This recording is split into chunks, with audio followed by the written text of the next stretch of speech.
You haven't passed out yet, and you can't just sit here and just let yourself die. You have to at least try. Each time I tried to relocate the shoulder, the pain increased so much. The amount of blood that was sprayed all over the rocks and the sand where I had just landed on my head was so much that I imagined that I only had a couple of minutes before the open wounds that I had emitted so much blood that I would pass out due to blood loss, hours away from anyone that knew me, with the tide that's rising, and my body would be carried out to the ocean and probably wash up in a couple of days or weeks somewhere along the coast, and they'd figure it out eventually. But things did not look good for me, and I knew that.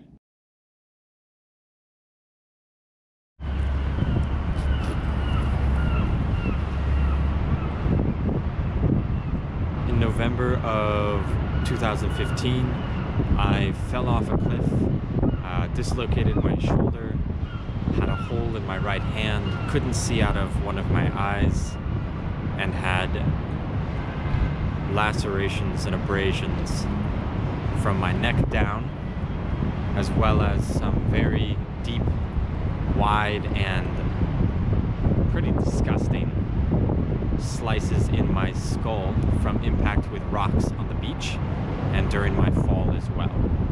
So what had happened was I had moved to California. I had set my sights on attending UCLA, which was way too expensive, which was way too prestigious. So basically, I was working 6 days a week, every single day, whether it was studying, actual work, filling out applications, writing essays, whatever it took. And on the 7th day, normally on a Sunday, I would promise myself that I would close my laptop and that I would go for an adventure.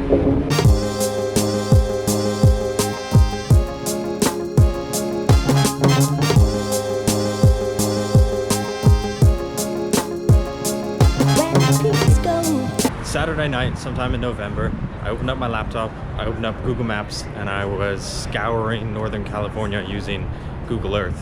And I found this absolutely beautiful place in Point Reyes with just cliffs and beaches and fog, and it looked relatively touristy, which was always a good metric. So I packed up my things Saturday night, packed a lunch, got all of my hiking shoes and everything all ready, and then hopped in the car Sunday morning. Didn't tell anyone where I was going, of course, because I'd done this countless times before, gone to Yosemite, gone down to Big Sur, gone all sorts of places, and nobody really needed to know, so I didn't tell anyone.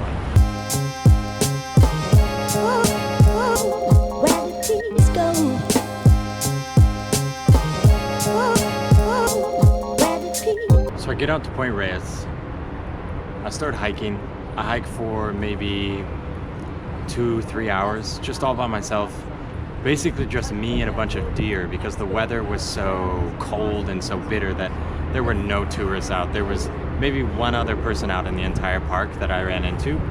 The rest of the time it was just me, the deer, the seal, the fog. Near the end of my hike, I came across this absolutely beautiful cliff with an amazing beach at the bottom that was full of seals or sea lions or whatever they are. And of course, me being who I am, I thought, wow, I'm gonna climb down there and I'm gonna hang out with those seals for a little while and take some awesome pictures before I call this a day. So down I headed that cliff. But there's only one thing. But there's only one thing. Climbing down is with adrenaline, excitement, full energy is one thing. But after about 30 minutes or an hour hanging out on the beach, taking tons of pictures, hiking back and forth, there was actually a closed little inlet. There were cliffs all around it, ringing it in, and then pretty rough water coming into the inlet. So there wasn't a way out except for to climb back up. And on a adventure high as I was, I decided that the best way to climb back up would be to take the more difficult path as opposed to the easier path. Looking at the cliff, there were multiple ways to go up. I chose the more difficult one and started to climb. After about an hour of climbing, and of basically exerting every single ounce of energy that I had left, and also really passing any climbable material. So the cliff had started out a cliff, hard rock, solid rock. Then it had started to deteriorate into crumbly kind of slate type rock mixed with dirt.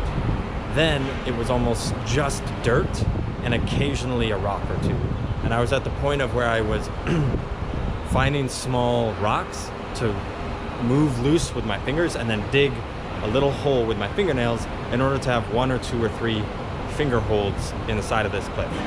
I climbed about 60 feet up, about an 80-foot cliff or 100-foot cliff. I knew that there was no way I was getting all the way to the top. 1, because it was getting more difficult, and 2, because I was completely out of energy. So at that point I knew that I needed to start moving down the cliff, but that was easier said than done. But there's only one thing I wanna know. But there's only one thing where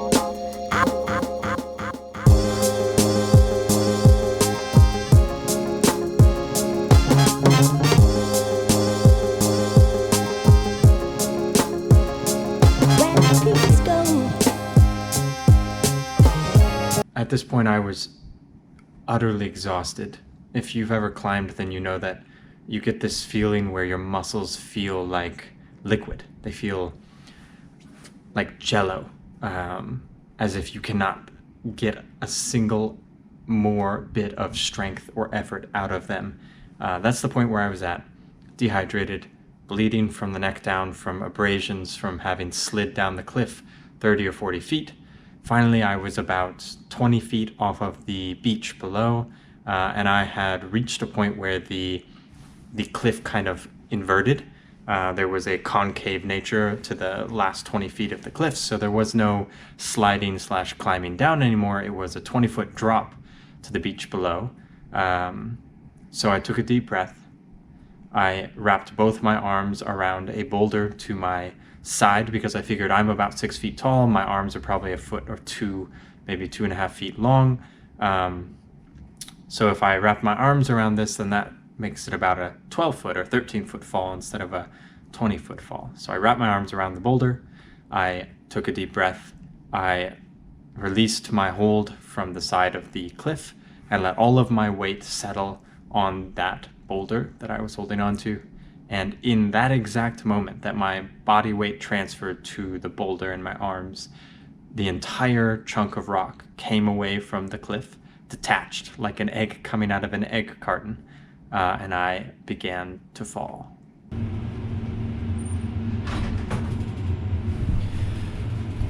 I bounced off the edge of the cliff at about 10 feet. The boulder that was falling fell on top of me, then landed on the beach, happened to hit the only rock on the beach. I hit it with my head, immediately stood up, no passing out, turned around behind me, and I immediately knew that I was in bad shape.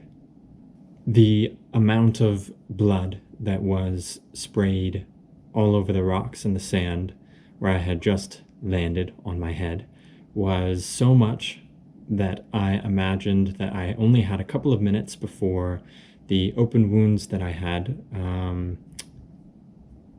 emitted so much blood, and that I lost so much blood through these wounds that I would pass out due to blood loss, pass out on this beach, hours away from anyone that knew me, with the tide that's rising, and my body would be carried out to the ocean and probably wash up in a couple of days or weeks somewhere along the coast, and they'd figure it out eventually, but things did not look good for me, and I knew that.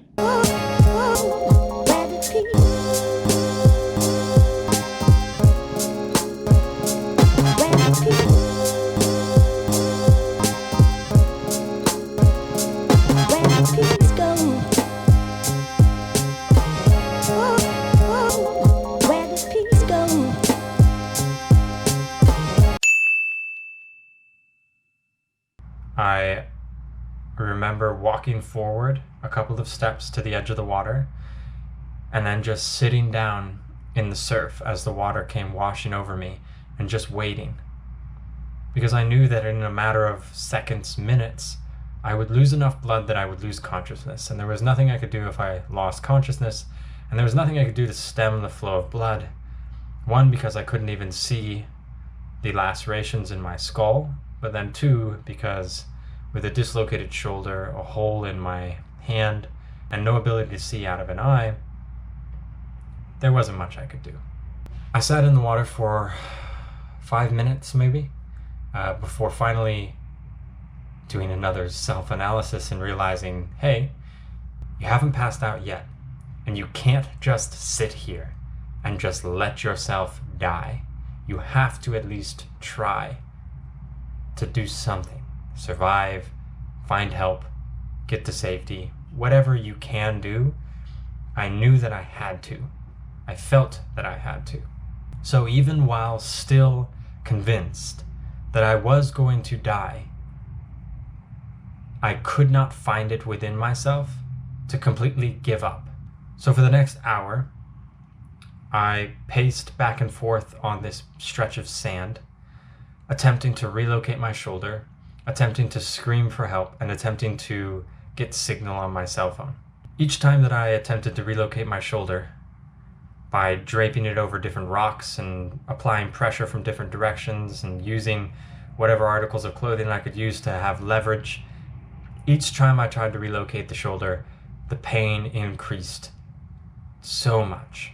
After an hour of trying, I was on the verge of passing out each time that I tried to relocate it. Finally, when I felt like I had no will within me to continue to put myself through the pain of relocating my shoulder, it popped back into place.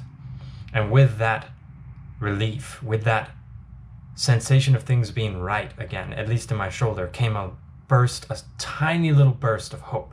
So I reapproached the cliff, went to the easier side, and began to climb. So I climbed and finally reached the top, rolled over onto the top of it, and I remember laughing, I remember singing out loud. I was singing songs and skipping with a barely functional but relocated shoulder, still a hole in my hand, and still blood coming out of very deep gouges in my head. Skipped back to my car, got in my car, drove until I found another car, blocked the road with my car, got out, approached this car, asked them if they'd be willing to drive me to the hospital because I wasn't sure if I was in adequate condition to make it to the hospital. They drove me to the hospital. 14 hours of stitches and sutures and cleaning and scans and a lot of bleeding, and I was still alive. Two incredible things came out of this event. One, I had the opportunity to come face to face with death and to accept my death and to see who I was in that moment. And what I discovered was my stubbornness has no bounds. Basically, I discovered that even when entirely convinced that my death was soon and that my death was sure, I could not find it within myself to give up, which is crazy because on one hand you believe one thing and on the other hand you act as if that thing is not true. And that hypocrisy, that paradox, was one of the most amazing things I've ever learned about myself.